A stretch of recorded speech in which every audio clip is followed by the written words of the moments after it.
Hi, thank you for joining me today. I apologize for the last video that I recorded.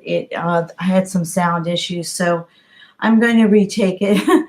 But anyway, this podcast that I'm going to present is based on Dr. David Ludwig, MD, PhD, is which comes first, overeating or obesity.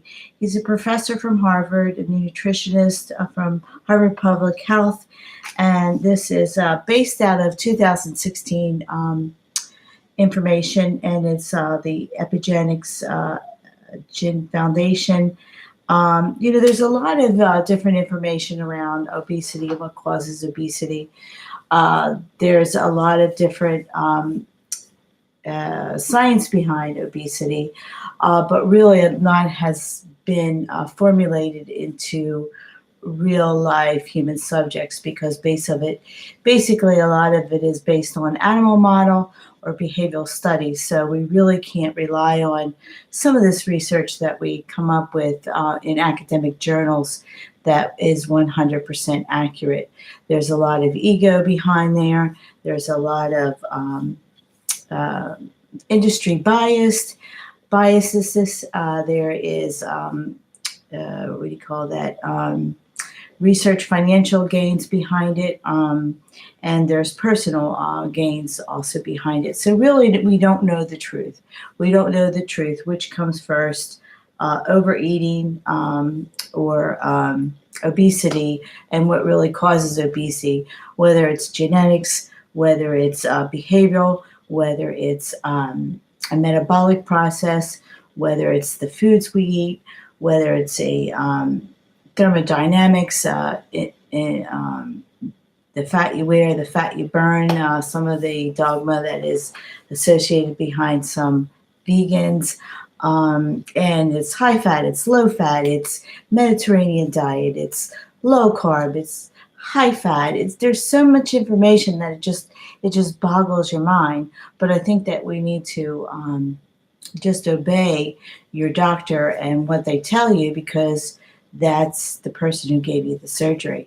So I know I've followed my bariatric doctor's advice strictly for 1 year. And it wasn't easy. It wasn't easy because my metabolic reset was only 3 months. And I was really pissed off because I spent a lot of money out of my pocket to get ready for this surgery, to buy everything that I need. I had to do medical testing, and I lost a total, and you can look back on my videos because I'm all transparent. I tell my truth. And my metabolic, unfortunately, process, the hormonal process, the metabolic reset, whatever you want to call it, only lasts for 3 months, and then I had to work it. So I really worked hard from what I was taught in my 6 months pre-op education diet. Then it followed another 3 months because I had to wait because there were financial difficulties. I spent a lot of pre-op money. I had out of pocket. I had terrible insurance. I had Blue Cross Blue Shield with a high deductible. And I spent a lot of money for a lap band who really they're not doing anymore. And they found that long-term success really is not feasible for obesity, for people that have metabolic conditions. It doesn't really do anything for diabetes as far as controlling it long term. And as far as weight loss, it's only a band over your stomachs, and it's a restricted process. They don't take any out of the hormones. They don't restrict you or anything. But I will say that I did have a 3-month metabolic that I believe reset. But after that, it just metabolically, it didn't work anymore. So I had to work it. So I've been doing it for 7 years. Have I been successful? Well, I gained back a total of 10 pounds. And I fluctuate between another 10-pound window that I fight. The scale goes up, the scale goes down. The scale goes up in the winter because I'm hungrier, I'm more sedentary, I eat denser food, and maybe there's a little bit of, what do you call that, climate change. I don't know, thermodynamics with the body chemistry change, the bear scenario, you want to hibernate. I don't know, but I try my best. But in the summertime, the scale goes down. But then again, I swell. There's another factor. I have an inflammation problem. I have a swelling problem. So when the humidity goes up and the temperature goes up, my body seems to swell. So today I don't look very swollen. But that could mean a lot of things. That could be hormonal because I am in that category. So for my channel going forward, I'm just going to figure out some of the information that I can present to my audience, to who's ever watching this. I'm going to cherry pick some interesting podcasts that you can look at or listen to, and then take out the information that will make you more successful in your weight loss. So this podcast right here is based on this information from this doctor. It's very good. It's very technical, but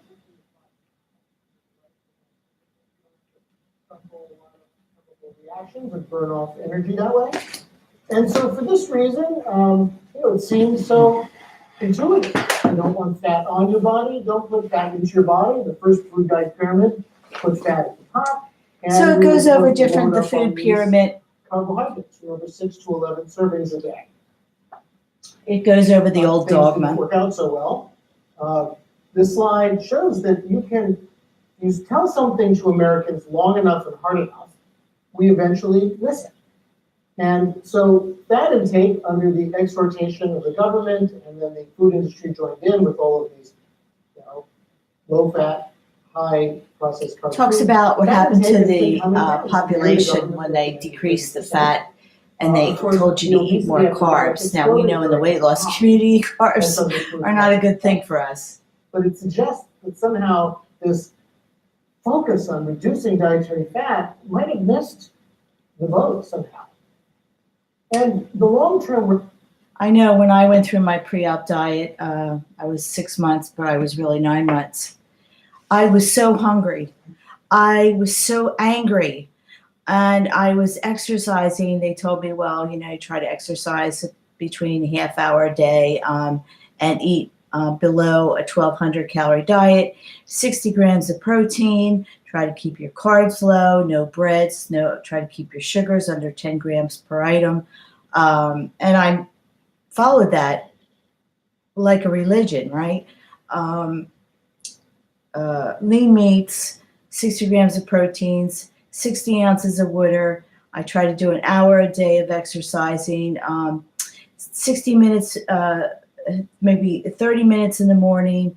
I did 15 minutes at my lunchtime. I did 15 minutes in the morning, and then I did 30 minutes after work, right? So when you're 200 pounds, it's not really fun to exercise, let me tell you that. And I had swollen legs. That didn't help, and it didn't hurt, and it really hurt. So it wasn't until I lost 50 pounds that exercise became comfortable. And I was hungry the whole time. I was hungry. I was head hungry. I was miserable. I was angry. I was all those emotions that go with it. But I dealt with it, right? And I got my surgery. So my honeymoon period was 3 months. And then the food beast came back, and then I had to work it. Then I had to fight it. So I've been fighting the food beast for a very long time. And it's not fun. It's not fun. And actually, sometimes it can be mentally exhausting. Randomized controlled trials really identify a fundamental problem. And this is the mother of all long-term nutrition studies, low-fat diet studies, 50,000 women in the Women's Health Initiative. put onto either a low-fat diet or a control diet. Now, this was biased to favor the low-fat diet because people in that group. So a lot of doctors, they base their dogma or their medical practice on studies. And he goes and says the behavioral research is unreliable and it's biased. So because people lie about what they eat, right? Mm-hmm. So you think these women, all these women, these 60,000 women told the truth? Intensive. And they base their scientific data on low-fat research on what everybody should be eating. So then they took out the fat of the food and they upped the carbs and they said everybody should be eating breads, carbohydrates, fast food, and shit like that, right? That obviously didn't work because we have what? Obesity. It's pandemic all over the world. It's not only in the United States, it's all over the world. Individual and group sessions, I think they got something like 16 sessions in the first year. Those in the control group got just written educational materials. And so you'd expect that much more intensive group to do better regardless of what you tell them. I mean, if you sit in the room with somebody 16 times talking about their weight. So essentially what he says at the end is it's inconclusive. It was a bad study. So, the thing about it is, and you come back and listen to it, has a lot of information, it has a lot of nuggets in there that can really open your mind, go down the rabbit's hole, especially if you're on your pre-op diet. You want to look at all this information and then make your choice of exactly, because throughout your lifetime, things are going to change. Nothing in your life stays the same. My life changed from when I was 20, when I was 30, I was 40, and now I'm 50. I'm going to be 60, so I'm entering another decade in my life. And I'm postmenopausal, so I have another whammo into my metabolism, right? They say, every doctor I've been to, well, you're in menopause and you're bound to get fat. Accept it. Accept it? Accept obesity? Accept getting metabolic diseases, taking a bunch of medication, and be vulnerable to the medical system? No, thank you. I worked in that for 25 years. I'm not going there. Nope. I'm not making myself vulnerable to the medical professionals so they can make money off of my body. And sorry, we were wrong, but you're going to die. I watched my mother's health decline. I watched a lot of patients' health decline. And watched a lot of people's health decline, and they just declined, and they were broke in the end because they gave all their money to the medical system and believed in their dogma. And what happened is, oh well. So the only thing that I can say is do your research, do your own diligence, change it up, try another way, get therapy, get help during your weight loss journey, because this is a mental ride, honey. This is going to be a mental ride forever. Forever. That's all I could say. So I say it's mental and behavioral. Mm-hmm.